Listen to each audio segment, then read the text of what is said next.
Assalamualaikum warahmatullahi wabarakatuh. Halo, apa kabarnya adik-adik? Perkenalkan, nama saya Aina Ruyanti. Saya merupakan mahasiswa Pendidikan Bahasa dan Sastra Indonesia, Institut Pendidikan Indonesia. Nah, dan alhamdulillah sekarang saya sedang melaksanakan PLP di Sekolah SMAN 17.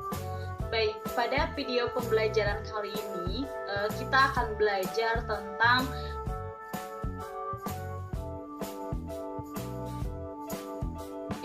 Nah, sebelum ke pembahasan, mari kita bersama-sama berdoa terlebih dahulu ya, menurut kepercayaan masing-masing.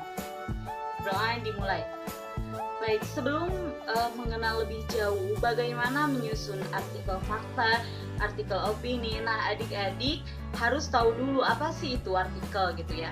Artikel merupakan jenis tulisan yang berisi pendapat, gagasan, pikiran, atau kritik ilmiah populer. Nah, intinya artikel opini adalah tulisan yang berisi pendapat penulis tentang data, fakta, fenomena, atau kejadian tertentu. Nah, dengan maksud dimuat di surat kabar atau di majalah. Dalam artikel pun ada ciri-ciri tertentu ya. Nah, ciri-ciri dari artikel akan disampaikan berikut. Ciri-ciri artikel.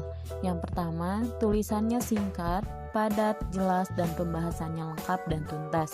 Yang kedua, sumbernya dari fakta-fakta yang ada. Yang ketiga, bersifat faktual, artinya sesuai dengan data-data yang diketahui oleh si pengarang. Yang keempat, original dan bukan copywriting. Nah, yang kelima, isi yang disampaikan sesuai dengan fakta yang didapat dari narasumber dan bukan dari pemikiran penulis. Yang keenam, isinya bisa berupa pemaparan biografi tokoh, kisah-kisah perjalanan, argumentasi, peristiwa atau hal fakta lainnya. Yang ketujuh, gagasan atau topiknya harus menyesuaikan dengan kebutuhan pembaca. Nah, setelah adik-adik tahu dari pengertian artikel, terus ciri-ciri artikel, sekarang adik-adik akan diarahkan untuk dapat bisa membedakan informasi fakta dan opini penulis. Nah, fakta merupakan kenyataan atau peristiwa yang benar-benar ada atau terjadi. Nah, contoh dari kalimat fakta. Saat ini warga Indonesia sedang mengalami wabah virus corona. Itu merupakan kalimat fakta ya, karena sekarang kan di Indonesia sedang mengalami wabah virus corona gitu.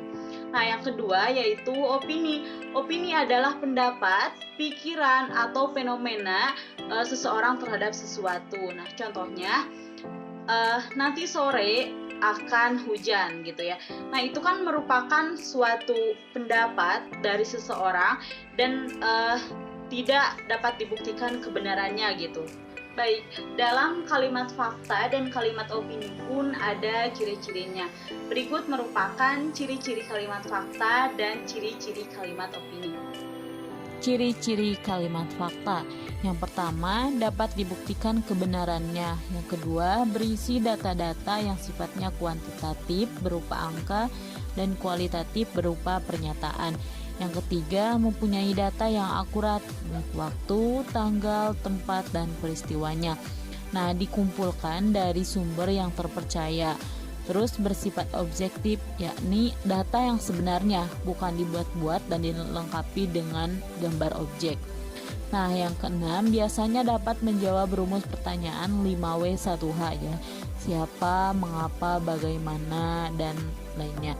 Yang ketujuh, menyatakan kejadian yang sedang atau telah dan pernah terjadi gitu. Yang kedelapan, informasi berasal dari kejadian yang sebenarnya. Yang kesembilan, pengungkapan fakta cenderung deskriptif gitu dan apa adanya. Yang kesepuluh, penalaran fakta cenderung induktif. Ciri-ciri kalimat opini. Yang pertama, kebenaran opini dapat benar atau salah, bergantung data pendukung atau konteksnya kayak gitu. Yang kedua, bersifat subjektif, artinya bergantung pada kepentingan tertentu ya. Dan biasanya disertai dengan pendapat, saran, dan uraian yang menjelaskannya. Yang ketiga, tidak memiliki narasumber ya, karena hasil pemikiran sendiri gitu. Yang keempat, berisi pendapat tentang peristiwa yang terjadi. Yang kelima, menunjukkan peristiwa yang belum pasti terjadi atau terjadi di kemudian hari. Yang keenam, merupakan pikiran atau pendapat seseorang maupun kelompok. Yang ketujuh, informasi yang disampaikan belum ada pembuktiannya ya, berbeda dengan kalimat fakta, itu sudah ada pembuktiannya gitu. Yang kedelapan, biasanya ditandai dengan penggunaan kata-kata bisa jadi, sepertinya, mungkin, seharusnya, dan sebaiknya. Yang kesembilan, pengungkapan opini cenderung argumentatif gitu dan persuasif. Yang kesepuluh, penalaran opini cenderung deduktif. Selanjutnya yaitu jenis-jenis kalimat fakta. Yang pertama, fakta umum. Nah, kalimat fakta umum adalah kalimat yang kebenarannya berlaku selamanya gitu atau sepanjang zaman. Nah, contohnya matahari terbit dari sebelah timur dan terbenam di sebelah barat. Nah, itu merupakan kalimat fakta umum ya, dan kebenaran juga dapat diakui oleh semuanya. Nah, yang kedua yaitu fakta khusus. Kalimat fakta khusus adalah kalimat fakta yang kebenarannya hanya berlaku sementara gitu atau dalam kurun waktu tertentu. Nah, contohnya saat ini hampir seluruh dunia mengalami wabah yang sama, yaitu virus corona. Nah, itu merupakan fakta khusus gitu ya, dan kebenarannya hanya berlaku sementara gitu ya, karena kan virus corona ini tidak selamanya gitu ya. Selanjutnya yaitu jenis-jenis kalimat opini. Yang pertama, opini perorangan atau individu. Nah, kalimat opini perorangan atau individu adalah kalimat opini yang pendapat atau gagasannya itu dikemukakan oleh satu individu tertentu. Nah, contohnya, sepertinya nanti sore akan turun hujan. Nah, itu merupakan kalimat termasuk opini gitu ya, termasuk jenis opini perorangan atau individu gitu, karena kalimatnya hanya diucapkan oleh satu orang saja gitu. Selanjutnya yaitu opini umum. Nah, kalimat opini umum adalah kalimat opini yang pendapat atau gagasannya diakui banyak orang gitu atau semua orang. Nah, contohnya kayak gini, sering mandi di malam hari dipercaya dapat menyebabkan sakit rematik. Nah, itu merupakan kalimat opini ya, yang kebenarannya belum dapat diakui sampai sekarang gitu. Nah, pada pembahasan kali ini kita akan belajar bagaimana menyusun opini dalam bentuk paragraf gitu. Nah, dalam menyusun opini dalam bentuk paragraf ada beberapa hal juga yang harus diperhatikan. Yang pertama yaitu opini itu harus relevan ya, atau diperkuat dengan fakta-fakta. Nah, yang kedua, opini juga harus logis gitu ya, agar mudah dipahami dan diterima oleh orang lain gitu ya. Nah, yang ketiga, opini itu harus jelas. Nah, ketidakjelasan opini dapat disebabkan oleh bertumpunya gagasan yang ada di dalam sebuah pernyataan. Bagaimana menyusun opini dalam bentuk artikel. Nah, opini juga dapat diartikan sebagai argumentasi. Nah, opini yang baik adalah opini yang ditunjang dengan data-data yang akurat gitu ya, yang fakta. Nah, kemudian untuk menyusun opini, kalian harus menemukan fakta, peristiwa, atau kejadian dari berbagai sumber gitu ya, sebagai dasar kalian untuk berpikir atau berpendapat gitu. Nah, satu lagi yang tak kalah pentingnya, sebelum menyusun opini dalam bentuk artikel, ada beberapa hal yang harus diperhatikan, yaitu sebagai berikut. Nah, sebelum menyusun opini dalam bentuk artikel, nah ada beberapa hal yang harus diperhatikan, antara lain yang pertama, struktur artikel opini. Nah, struktur artikel diawali dengan pernyataan pendapat atau topik. Nah, selanjutnya beberapa argumentasi tentang pendapat atau pandangan tentang masalah.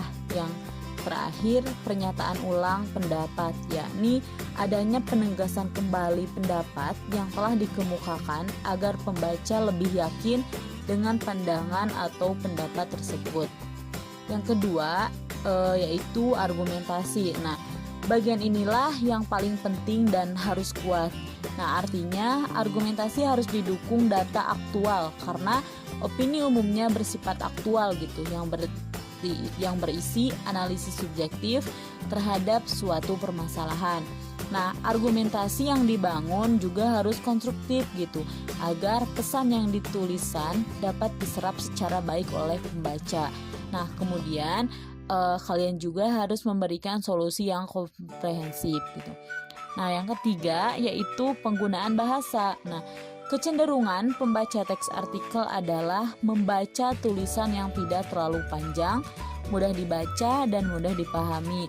Nah, oleh karena itu, pada saat membangun opini, gunakan bahasa yang komunikatif dan tidak bertele-tele, serta ringkas penyajiannya.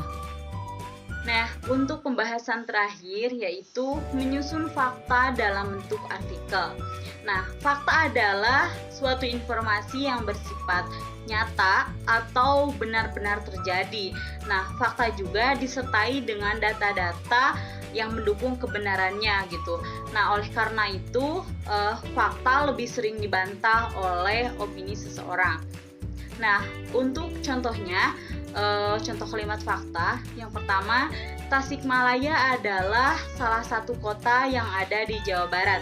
Emang benar ya, bahwa di Jawa Barat itu ada kota yang bernama Tasikmalaya gitu. Nah, contoh yang kedua yaitu julukan Kabupaten Garut adalah Kota Dodol gitu ya. Kenapa Kota Dodol? Karena katanya di Garut itu kan banyak dodol gitu ya. Jadi Garut dijuluki sebagai Kota Dodol. Nah, itu dia pembelajaran kita hari ini. Untuk rangkuman materi akan saya sampaikan berikut ini.